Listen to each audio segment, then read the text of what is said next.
11 in 2 Kings. Under pressure. That's Under it. pressure. And then I'm gonna sing now. It's over. Oh, dum, dum, dum, dum, dum. Is that how it goes? Is that the Under Pressure song? Okay. Queen and David Bowie. In my head, that's one of those songs I'll start singing that line, and then I end up in a different song, Is and it people Ice are Ice like, Baby? "Yes, Because exactly." Oh, He that would have. added a hi-hat. Well, who does he think he is? Man, I know. Rob Van Winkle. I don't You know things. I love Happy it. birthday, Scott. It's Scott's birthday.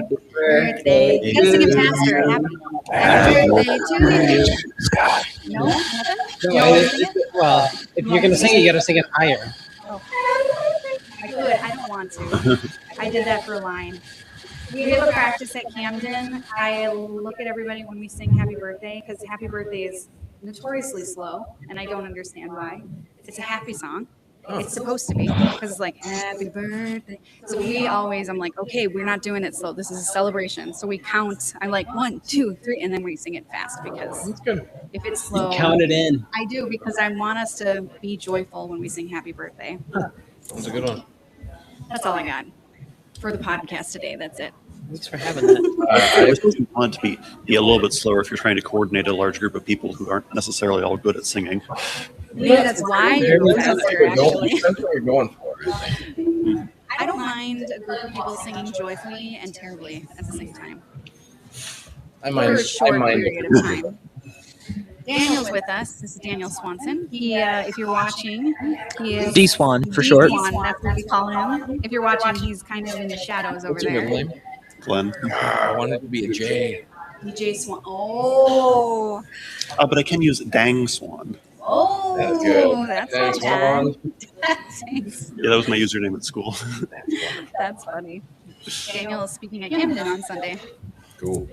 He has, I didn't know this until this last week, but he has a minor in Jewish studies for his, is it doctorate or master's program? For his doctorate program, which is, okay, this is like 30 seconds because nobody will understand it. Yeah, He no, did- we'll understand it. No. So he is studying computational languages, and part of his adding a minor to that, he had to write a little bit about Hebrew. So you translated some of Hebrew.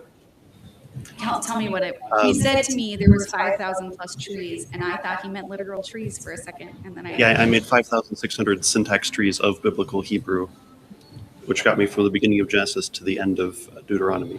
yeah, What is a syntax tree? it's It's not a literal tree. it's a structure that looks kind of like a tree and tells you the relationship between all of the words in the sentence. Huh. I at first thought when you told me that, because like a Bible project, they'll talk about like sometimes they'll talk about mountains and things, and trees mean things, and I did think you meant 5,600 literal trees, and I was like, wow, that is a lot of trees, and then I realized no, those There aren't the trees. might be that many trees mentioned across the entire Old Testament, So I'm not a lot of trees. but that includes a couple of like they cut down this many trees to build the temple. But oh yeah, if you count those, you might get 5,600. But There I'm you not go. sure. I'm not totally crazy. So this is Daniel. I know. This is Daniel, and he's speaking. Say that again. Never mind. Okay. One more time? No, we won't be doing it again. That again? He doesn't want to. Out of my face. All right, we're talking about Second Kings. We are. It's exciting. We just did a little bit of a survey about when you've grown. I didn't like it.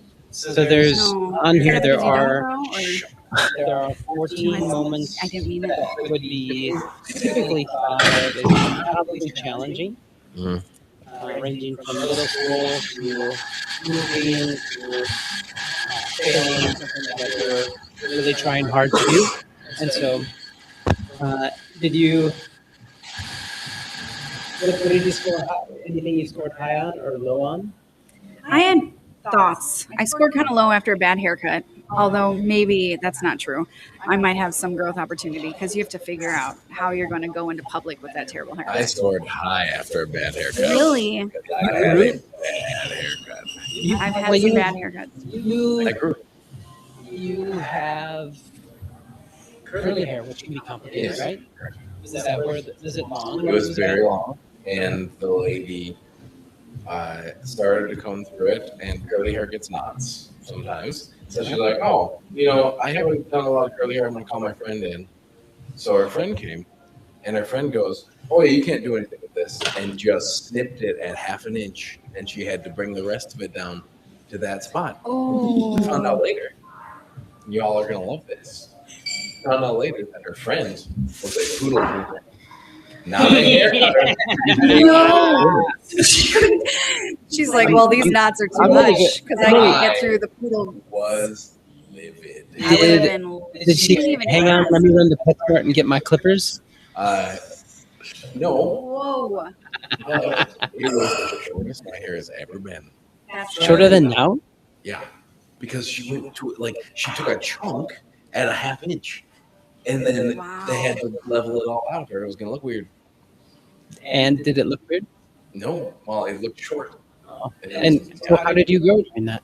I went, okay, I'm not going to go into situations like this without vetting the person that is there. Because it was not my person. It was someone from the church that recommended this person. Rich is a poodle. I did like this. It's nice. You're hyperallergenic and you don't shed.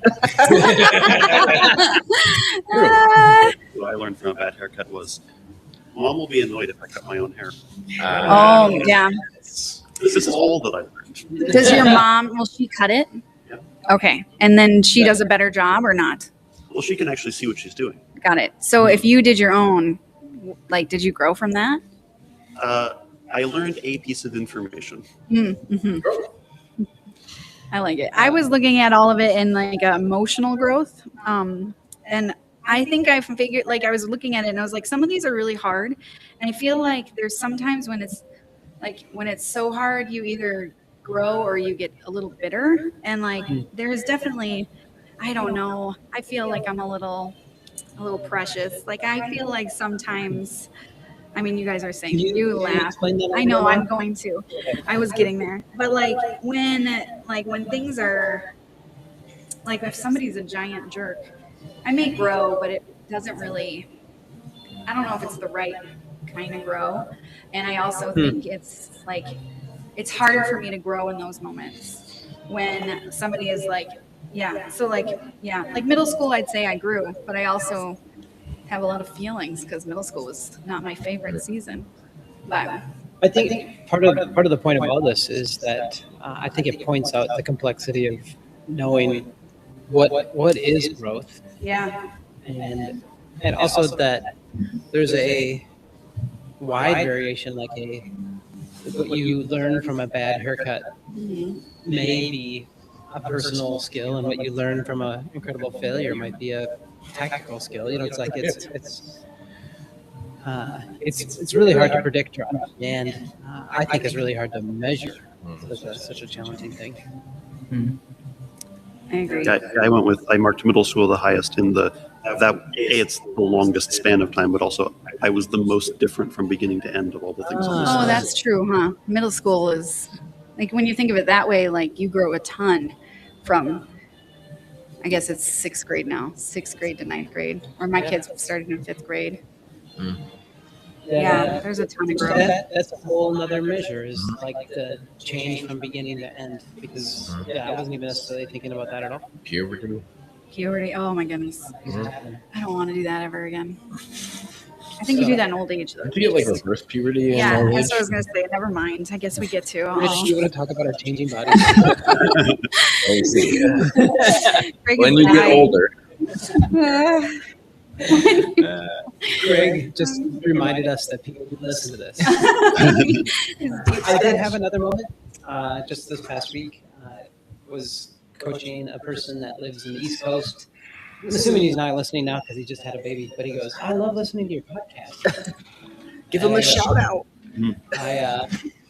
Anyway, it's funny that people listen. In Second Kings, Second Kings 18, 19, 20, there's, again, this is a moment of a lot of things happening in narrative and story. But we come to Hezekiah, who's just immediately noted as being great. We've Trusting. trusted. He's put on par with David.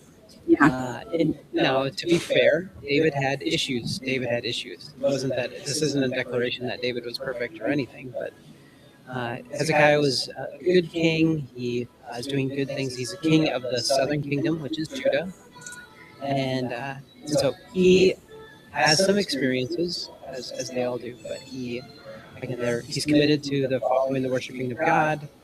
He's restoring the temple. He's definitely making energy and effort to make sure that the people are following God.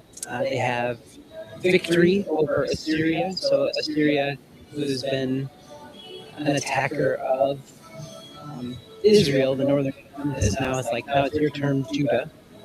And God provides. There's this incredible military victory. It's actually, I wouldn't even call it a military victory. It's a supernatural. God gives them victory.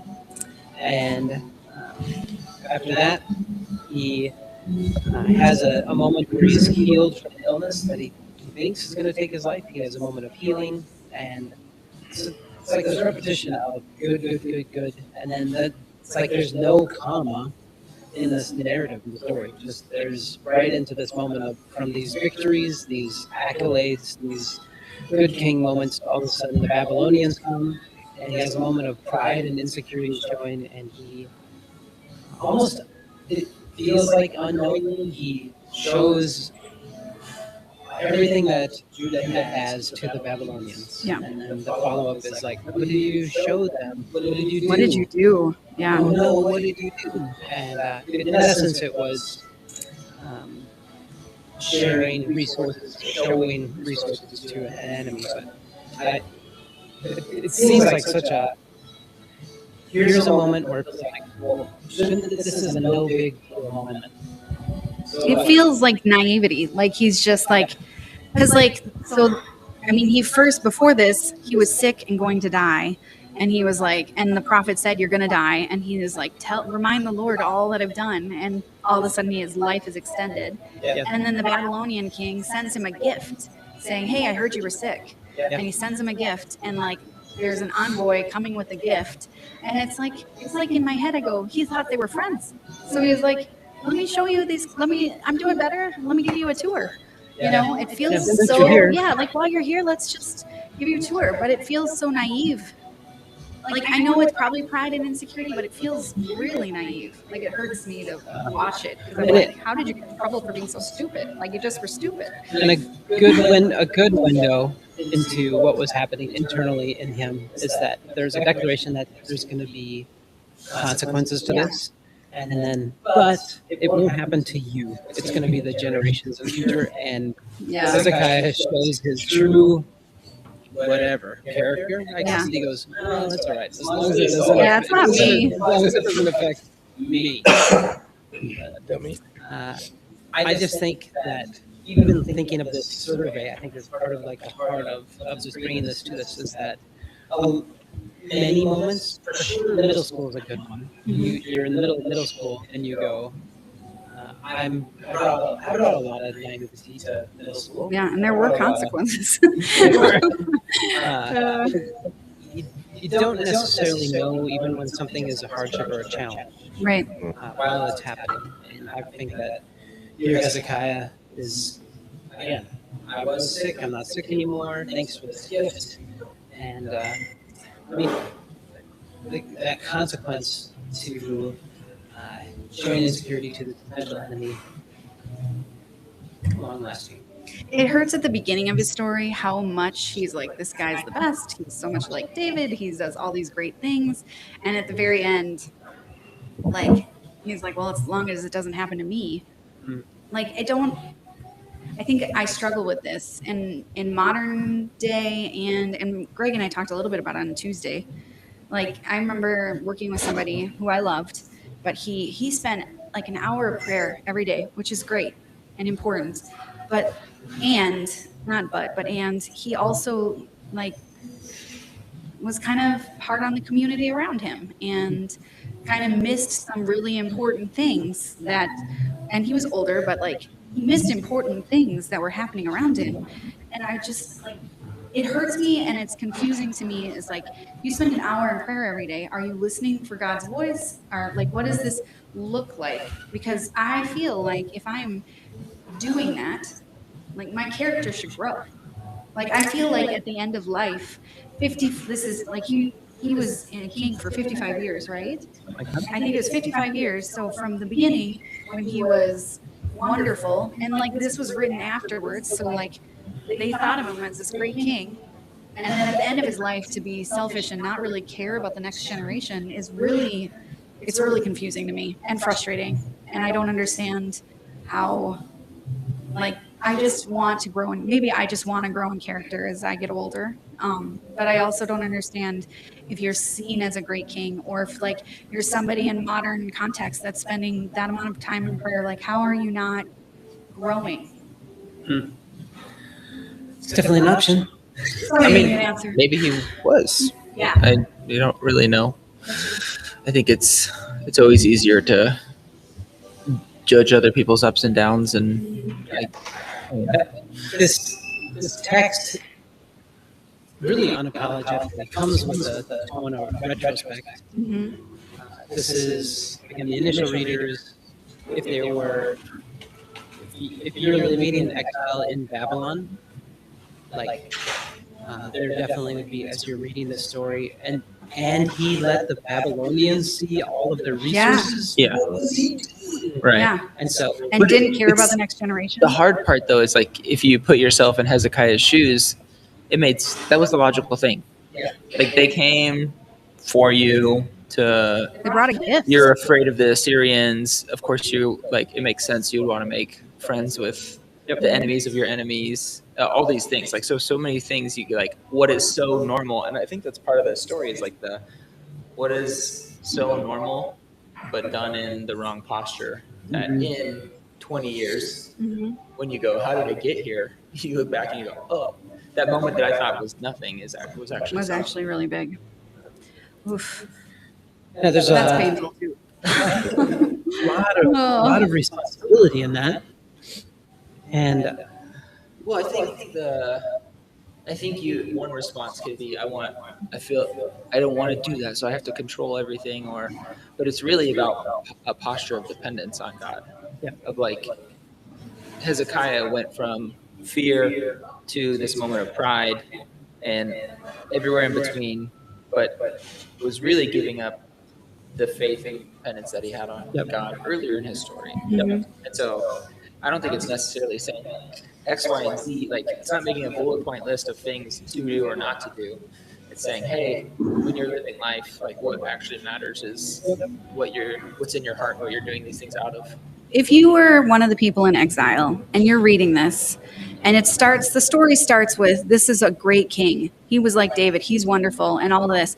And then it ends with him showing all their storage to the Babylonians and not caring about the next generation. Like, if you put yourself in the exiled people's shoes, like, how are you feeling about this king? Like, I feel like I wouldn't necessarily think he was a great king. for sure, Or maybe, well, if that's the best we had, no wonder we ended up here. That's true. Yeah. Or if they're self-reflected, it's just an admittance that even when people are great and have great moments, Yeah. it's not perfection. It's not good. It's not good enough. Yeah. Yeah. yeah. That's The really zoomed out narrative is to go. You go all the way back to where King Saul was anointed. It's like, we want a king. You don't really want a king. No, we want a king. I know. All right, you can have a king. And then to show that the king wasn't the answer. People, culture, system isn't the answer. Again, it's part of the beauty of the cumulative narrative that says that there's a need for a savior. And guess what? It's not going to be like if you have the best king or even better than the best king. Yeah. Still going to be a challenge. You bring that there's need for a savior, and I think that we bring that to contemporary church culture, and you say, for the church to really work in our culture today, well, we need better pastors and better leaders and better systems and better plans and better vision, Drums. better leaders, Better and drums. a fog machine, and all that stuff. And again, this is like, even if it's all working, You probably gonna have if it's working, there'll be a moment of pride and not turning to God. To hear God. Yeah. And that's gonna fall short. Jesus, he says to his disciples in a moment of, it was their moment of pride and like their feeling of success or excess. Yes, they were facing incredible adversity by the religious authorities, but the disciples' conversation was who's going to be great, the greatest, most powerful, who's going to be Jesus's right hand man, who's going to be the, as this Jesus as a political revolutionary is coming to power. And we see in Who's going to get the power? who's going to get the power. Yeah. In Matthew 18, Jesus, he says strong words. He calls children to his side and says, unless you're like one of these, unless you become or choose to become like one of these, you have no part. You can't even enter into the kingdom of heaven. And so that's surely hard. I tell you, unless you change, again, you is a strong word. Change. Yeah. Unless you change. I just think of words that Jesus could say to me that might cause lack of sleep or something. Unless you change. Aw. That's tough. Yeah. Unless you change. And then it's like, all right, so what is the change going to be? Great leader or whatever. He says, become like a little child. You can't even enter, or you'll never enter into the kingdom of heaven. And then there's this next layer of call in this. Is so there's like becoming a child. But there's also Welcoming. welcomes children, which is that's a hard thing to welcome those that are unimportant. Yeah. Or over or Seen as unimportant. Yeah. And so putting this together with Hezekiah, he's at this moment of when he'll even other nations are bringing me gifts. Mm-hmm. That must be pretty important. Pretty important. Not so bad. It stands in contrast to being like a child. Yeah, it does. I really feel like that unless you change moment is really uncomfortable. I'm going to be stuck there for a while because that is something like there's writings in the New Testament. Like there's so much about grace. And I don't even remember what book it is anymore because I can't remember anything. But we talked a lot about Jesus being, or the Holy Spirit being our advocate and all of that. And so it's like, we need that. And then there are these scriptures where it's like, if you don't, unless you change, like this isn't going to go well. So- and that's really, I think a very different. So there is, I don't think this is Jesus. I wrote a little bit about this, about the why in the road. There's like, this isn't Jesus saying, I'm going to punish you. You've got to be simple and unknown and uninformed. And or I think Jesus is going, let me help you out here. yeah. If you, it's so helpful to not see yourself as being that important. It's so helpful to realize that you need help. It's so helpful to realize that that you're the least, and that's not a matter of like punishment or making you pleasing to God. Jesus is going, this is going to help. Yeah, it is better. And I think like that's like when you look at the survey we did, like being able to ask for help, being willing to say, hey, I'm one of the least of these, like all of these moments really can show you that like it's painful, but it can show you that you're one of the least of these. Like you're not the most important all the time. You're not number one all the time. And I feel like if you're able to say what you need, but also recognize your unimportance and live in humility, like there is a lot more growth that happens in those moments. Everything yells at me internally in me and go, get things figured out, get it, get there, do it, be fine, and Arrive. Or think you have to have already arrived to do anything. I think sometimes like when as you get older, you think you should have certain things figured out, and then you do them and you realize, oh shoot, I don't have this figured out. And it's almost a little embarrassing sometimes. You're like, oh shoot. That goes I exactly should've back known to that. the childlike thing. Yeah. It's like, I love, one of my favorite things about kids is that they unashamedly ask for help. Yeah. They It's not a literally big can just deal. be like, I don't know how to do that. Yeah. I've never seen that. Why is this doing this? Like the stupidest questions. Yeah. And they just are interested in actually finding out rather. Right. We get so tied up in our own, I should have already known this. I don't want to be seen this way. I love, so there's that wing of childlike, and then I think to mix on top of that, things that I need is like, you ask a child like, hey, are you a good dancer? And they go, yes. And they bust their moves and like, are you pretty good? Are you good? Are you a good songwriter? Yeah. And the thing, there's this incredible purity in going, this is who I am, and I'm going all in. And I didn't even know that I was bad. That I should be Or if they embarrassed. do they're bad, they don't care. They're not embarrassed. They're like, I don't know how to dance, but I'll dance anyways, you know?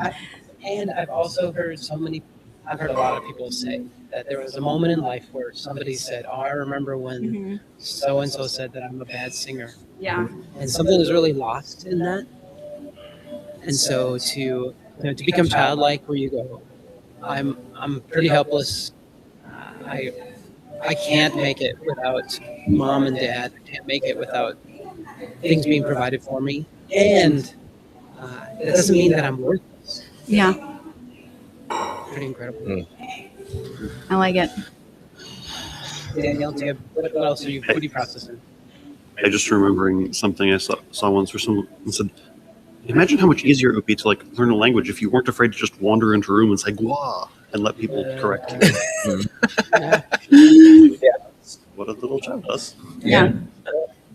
In when I was in Jordan with a group of people from our church community, we did a Arabic lesson. I thought it was terrible. I did not enjoy it. Having a meal with a family sitting next to a 7-year-old and a 9-year-old. I had an Arabic lesson from them, and they were English speakers first, but they also were kids who learned Arabic as little kids, and they were amazing teachers. Yeah. And I think actually the amazement of their teaching wasn't necessarily them. It was, again, my perspective that I brought to their teaching. I also think like when you say that, like I was thinking about like in our community, there's a lot of people that speak Spanish and I don't. And sometimes I will like do a little translator and try to speak a little bit of Spanish just to make sure that we can communicate when we need to. And there isn't judgment that I don't know. Like I want to come into that situation and be able to be fluent and have a full conversation. And there isn't judgment that I can't do that. But there is joy that I've tried, like that I'm willing to do that. Like I'm willing to put myself out there and be able to communicate with people that may not always feel like people are trying, you know? And I don't know, being something like I've been processing lately is there's a line between being totally a crazy old lady. I know. I'm not pointing at I know you. you weren't, but like, you know, and like trying to, you know, where's the balance in being too crazy? But I like feel like I've just been like accepting that there was a guy in here earlier, he's wearing a bright shirt with flamingos on it. And I was like, you know what? It's weird. I'm going to tell him though that I love his shirt. And even though like, I think that might be strange to some people, I'm like, it's such a silly moment and it's fun to figure out ways to connect with people and be willing to be a little awkward so that I can build relationships and let go of that need to look a certain way or not look like a lunatic. You know, I don't want to look like a lunatic, but like being willing to do those awkward things and yeah, just being comfortably awkward and being okay with it. So that feels childlike to me. Yeah. An opportunity to grow in that. So many opportunities. For me, at least. All right, Richard, you have a wrap up? Should I sing it? I mean, that's it. Is we take ourselves too seriously, and part of that is because of life experience, and moments that we have grown can also be moments that we unfortunately have become more grown up, Yeah. which then means I'm not going to do that because of how I'll look or because of that X, Y, and Z. And to embrace those moments that we can be more like a kid learning a language or asking a question or whatever is a good thing. I like it. We'll see you guys next week. Bye.